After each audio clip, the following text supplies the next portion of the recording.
Leitura de trecho do livro Eu Me Verei em Meus Olhos, da Rim Batal, no livro da seleção Curadoria do Bookster, no Bookster pelo Mundo 2026. Um dia, eu me tornei artista, aquilo que sempre quis ser, depois de muitos desvios. Artista e poeta. Uma ideia de criança, como Marguerite Duras exprimiu tão bem, colocando essas palavras na boca de sua mãe quando lhe anuncia que queria ser escritora. Eu me tornei artista e contei à minha mãe, enrubescida e orgulhosa, que o próprio rei do Marrocos, Sua Majestade Mohamed VI, tinha apertado minha mão e me parabenizado pela qualidade de minhas obras em uma exposição.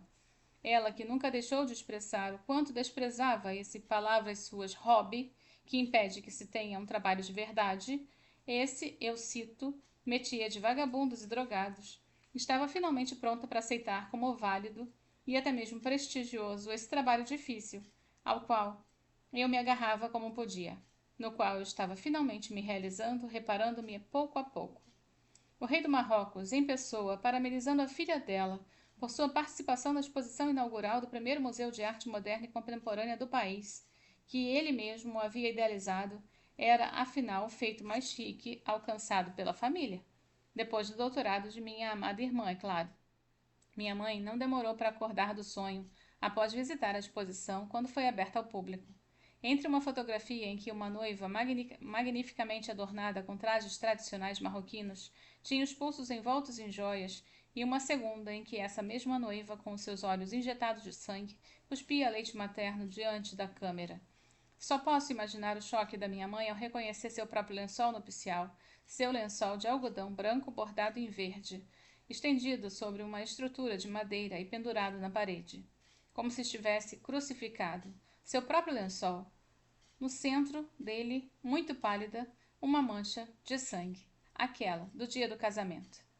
Eu sempre penso nele como o lençol nupcial de minha mãe, mas na verdade é ao mesmo tempo de meu pai, já que ambos o usaram naquela noite fatídica participando do pós-fácil dramático da sua festa de casamento.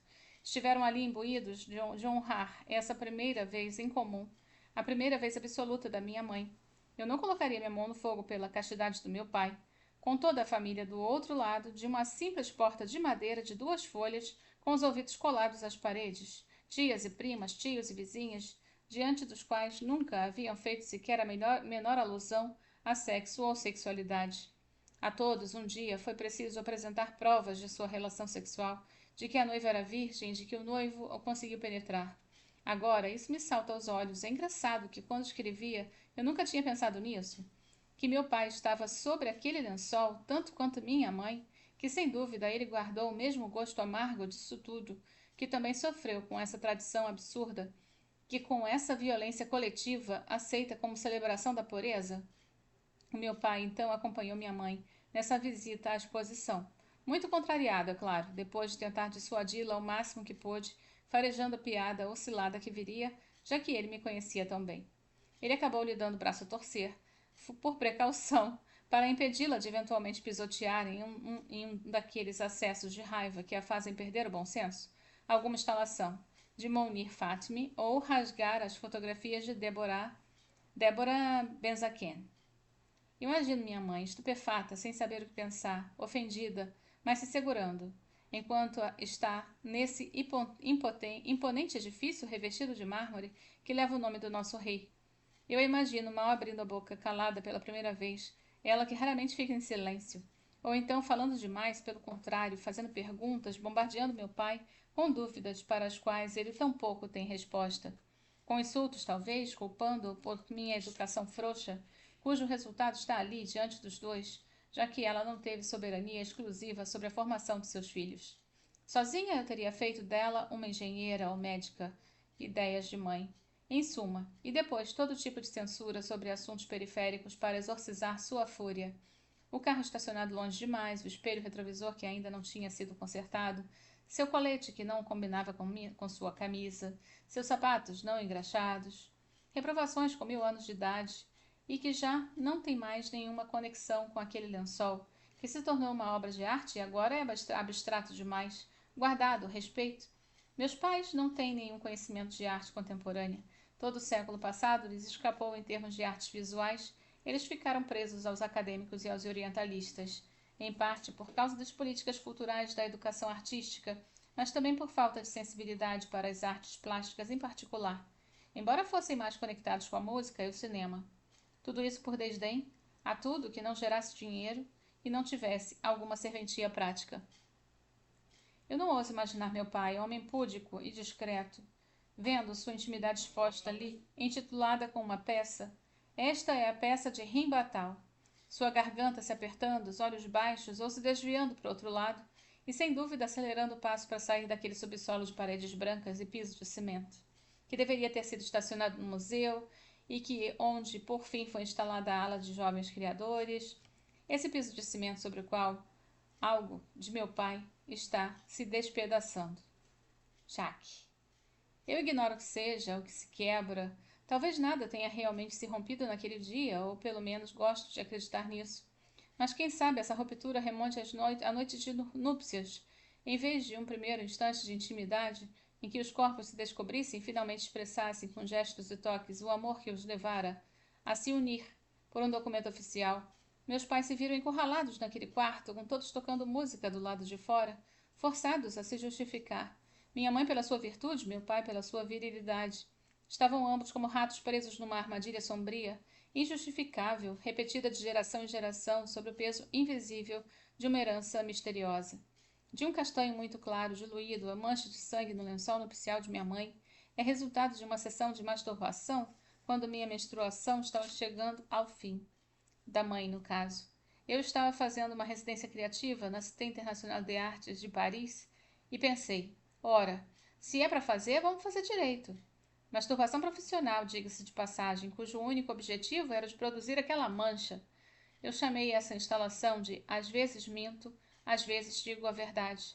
Citação roubada da boca de Emanuele Riva em Hiroshima, meu amor. De novo, Marguerite Duras, fiz sem drama, sem querer que me vingar de ninguém, sem querer me vingar de nada. Esse belo lençol, de confecção excepcional, exigia um orgasmo, e eu ofereci a ele. É claro que minha mãe não sabe de onde veio a mancha. Ela nunca se atreveu a me perguntar. Apenas disse em tom de reprovação: Você não tem vergonha de expor meu lençol assim? Sua Gínia. E é para isso que ele serve, não? Respondi fingindo irreverência. Você fez o lençol para mostrar à família que era virgem, não foi? Bem, graças a mim, o país inteiro agora sabe que você era virgem quando se casou. Até o rei agora sabe. Era o inverno seguinte à exposição, e eu já havia deixado a casa da família fazia tempo. Estava casada e no terceiro mês de gravidez, ou seja, oficialmente de volta aos trilhos, digna de ser ouvida. Finalmente minha mãe, enrolada em um roupão de lã, cruzou os braços sobre o peito e ela estava assistindo à TV, distraidamente, com as pernas apoiadas em uma almofada para ajudar na circulação, e ela não parecia muito convencida sobre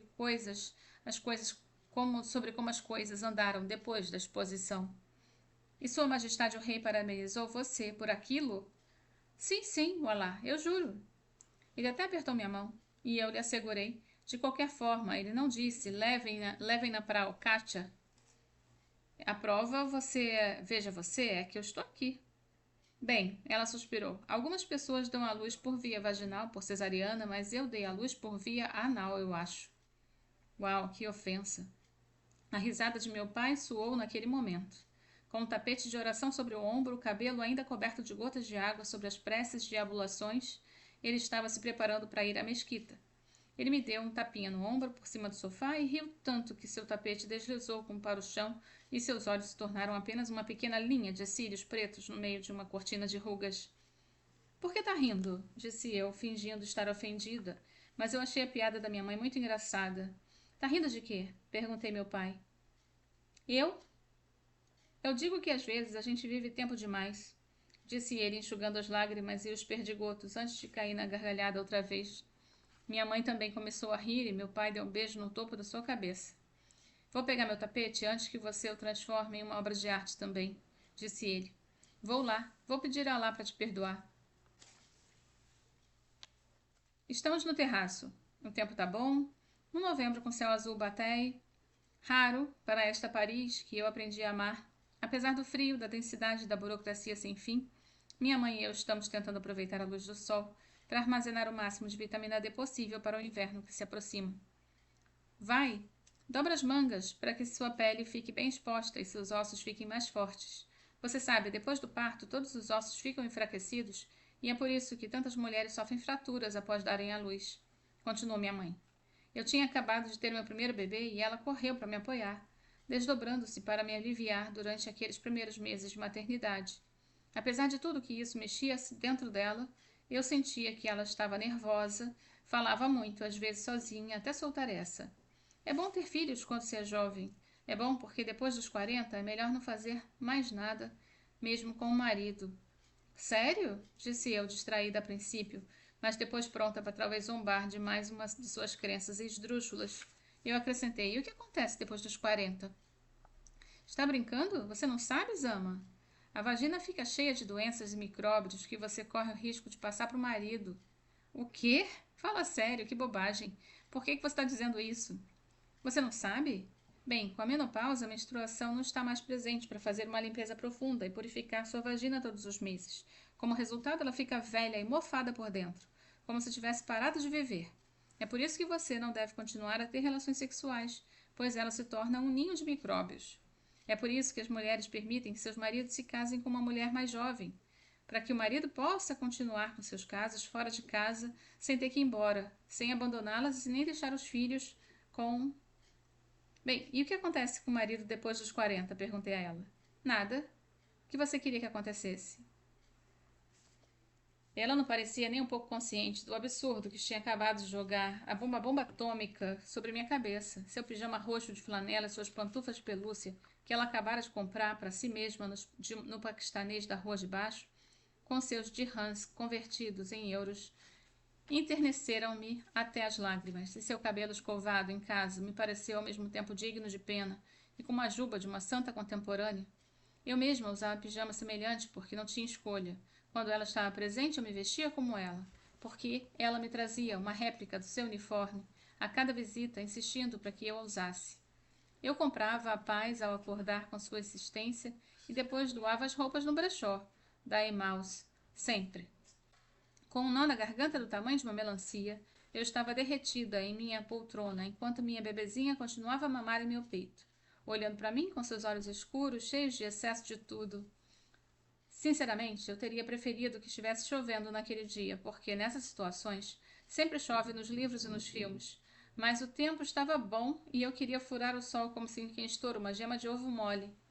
Um grito profundo permanecia entalado em minha garganta. O que dizer? Para mim, estava chovendo. Minha mãe varria o terraço, não havia um único dia em que ela não largasse, no meio de seus monólogos, uma dessas pequenas bombas, que me retorciam as tripas. Ela juntou as folhas secas e os fiapos do salgueiro chorão, que apelidei de solau, e esfregou um canto onde o musgo começava a crescer. Bem, eu estava desnorteada, presa entre minha mãe, que vive sobre um grande mito desde sempre, e minha filha, que terei que manter dentro do mito por um tempo, até que ela adquira o gosto pela vida. Minha mãe? É isso, é uma dedução, que nunca transou mais do que algumas vezes com seu sexo de mulher jovem, antes que ele fosse transformado pela gravidez em uma espécie de tomate coração de boi com 9 meses, e depois irreparavelmente desfigurados pelos 16 pontos necessários para me trazer ao mundo em um parto sem epidural. E quase lhe custou a vida. Ela teve de ser reanimada. Minha mãe me conta então, mais ou menos com meias palavras, que desistiu de qualquer atividade sexual aos 40 anos, depois de ter vivido toda a vida adulta com um períneo distendido e a genitália dolorida, que ela aliviava com banhos e infusão de tomilho. Eu tento ficar calma, ser didática, por mais que eu tente explicar a ela que isso é totalmente falso, que não faz o menor sentido, que não tem a menor base científica, que não é justo, que é apenas mais uma estratégia para justificar o injustificável. Ela não acredita em mim. Como eu estou eu mesma no processo de navegar no escuro em pleno estresse pós-parto, com meu sexo recém-costurado também, ainda dolorido, eu não tenho tempo nem energia para arrastá-la para ver um obstetra, um sexólogo ou qualquer outra pessoa além de mim. Porque eu não sou profeta em meu país, que é minha mãe, para lhe dissessem a verdade, para mais que mostrassem que essas são apenas invenções absurdas para permitir que os homens tomem outras mulheres, cada vez mais jovens, antes de desqualificá-las da mesma forma, mandando-as de volta à vergonha de ter o sexo que têm. Um sexo ensanguentado e frágil, doente além de frágil, purulento, que baba contagioso, cheirando a carniça, imagina. Mas o que dizer exatamente? Como eu posso dizer? Esse é meu papel? Que palavras eu devo usar? Que idioma? Por onde começar? Em minha boca, as cinzas da certeza de que é tarde demais. Eu tenho a sensação de ter feito uma descoberta macabra. Eis um cadáver. Eu mastigo essas cinzas, reviro-as em minha língua milhares de vezes. E qual é a minha língua? Eu devo dizer alguma coisa? Eu devo falar com ela sobre isso em Dárija, árabe marroquino, em uma linguagem científica aproximada que ela julgará importada e, portanto, inapropriada e imprecisa? Eu devo falar em francês? Mas nesse caso será o conteúdo que ela achará inadequado a uma sua situação, inadaptado à sua cultura e à sua história subestudada, mais do que importado, forçado a entrar nela, em seu território, em uma carne, em sua carne. Quantas estão na mesma situação que ela, no mesmo estado de ignorância, sem ajuda, sem recursos, sem documentos ao alcance da mão? Assim que minha filha terminou de mamar e adormeceu em meu peito, eu a deitei no carrinho e me isolei no banheiro. Inventei que tomaria banho para lavar meus longos e cacheados cabelos e chorei na banheira. Eu mesma havia pintado de lilás, achando que estaria descansando nela, como um panda tranquilo após o parto. Mas na verdade eram minhas lágrimas ali, minha dor, meu desconforto nesse novo corpo, no qual terei que assumir uma nova forma. A ducha me devolveu um reflexo feio e distorcido do meu rosto, já deformado pelo parto, inchado, com olheiras e avermelhado. Que desperdício, que desperdício! Que mundo é esse? Eu gostaria que esse pesadelo acabasse, que isso parasse, gostaria que as coisas seguissem em frente. Eu gostaria que algo acontecesse, um milagre, sei lá. Mas eu sou adulto o suficiente para saber que isso não existe. De repente eu percebo que minha mãe tem sido uma grande represa. Eu vejo seus braços abertos, cheios de mitos e mentiras, truques e tensões, para tentar nos proteger de todos os tipos de violência. A violência da ignorância, em primeiro lugar, porque ela sempre colocou nossos estudos acima de tudo. Sempre respondia a todas as nossas solicitações como vamos falar sobre isso quando vocês tiverem estudado. Nunca dependa de um homem financeiro ou emocionalmente. Então por isso, sim, eu agradeço. Ela sempre nos incentivou a ir mais longe possível, a bater todas as portas, a arrombar as que permanecessem fechadas. O quê? Ele é ministro? E daí se ele for? Ele é normal, como todo mundo. Você é rim. Você é uma campeã, você vale por 1000. Ela me dizia. Você fala com quem quiser, escreve para quem quiser, vai aonde quiser. Eles é o que terão a chance de conhecer você, não o contrário. Disse ela para mim, minha irmã e meu irmão. Ela me aparece, do nada, como uma lutadora que é uma titã, cujo poder e grandeza ninguém reconhece em seus lábios caídos de suspeita e dúvida. Gaia, vejo seus braços ora bem abertos, ora no leme, a timoneira manobrando na adversidade, desviando de icebergs, enfrentando ondas gigantes para garantir a sobrevivência das pessoas que ama. Cercada por seus fantasmas, todos de saída, negociando momentos de lucidez para liderar sua armada tropa até o que ela considera, como lhe foi ensinado, com o que ela é e o que ela entendeu do mundo, como um porto seguro. Subitamente minha mãe me comove, como me comovo com um filhote. Eu vejo nela a Mabel de Cassavetes, Jenna Howlett, em uma mulher sob influência frágil e ferida, tão louca quanto devotada aos filhos, deformada, mas inofensiva, igualmente amorosa e generosa, e sou agradecida por tudo isso ter acontecido no Marrocos, porque teria sido 1000 vezes mais devastador em um sistema que a teria arrancado de seus filhos, ou arrancado os filhos dela. Um sistema que sem dúvida a teria julgado mal, internado, estigmatizado, medicado e a ponto de causar demência ou catatônia, o que acontece geralmente. A violência de minha mãe é fruto de uma violência maior que ela ignora cuidadosamente, que ela não está preparada para encarar por medo de entrar em colapso, de afundar para sempre. Minha mãe é deformada por um mundo inteiro mantido na injustiça por um patriarcado cheio de si, um capitalismo egoísta e surdo, que está nos empurrando direto para um iceberg. Outras mulheres escapam porque são mais abastadas, sobrevivem porque pisam nos outros. Algumas se calam porque certos fardos lhe foram poupados, enquanto outras apenas suspiram e pronto, Porque não tem a personalidade forte de minha mãe, esse fogo que nunca se apaga. Minha mãe é deformada porque está exausta desse teto de vidro e dessas paredes igualmente invisíveis contra as quais ela tem se chocado a vida toda. Eu não estou mais fora desse aquário do que ela. Que a mais agora eu perdi a virgindade no olhar. Eu tenho as ferramentas, um pouco de conhecimento, alguma teoria. Graças à minha mãe, graças à sua tenacidade, eu sei onde estamos, sei dar nome aos bois. Conheço as palavras hoje, os conceitos, palavras e conceitos das minhas armas e minha armadura. Podem falar o que quiserem sobre feminismo, mas é ele que me permite levantar de manhã e acreditar que um dia eu, uma mulher, eu serei tratada como um ser humano. Eu sei quem sou, sei o que valho, posso me defender. Não vão me enganar, que suplício. Eu fui me juntando fio por fio, retalhos de terra, de brejo sombrio, escolhi meu abrigo. Se for para viver numa prisão, que seja com peras, passarinhos imóveis, com espelhos sem reflexão. Eu, dançarina, dançaria minha cela, e a possuiria tanto quanto seria a dela. Pintaria estrelas em seu céu sem fim, e me olharia nos olhos de mim.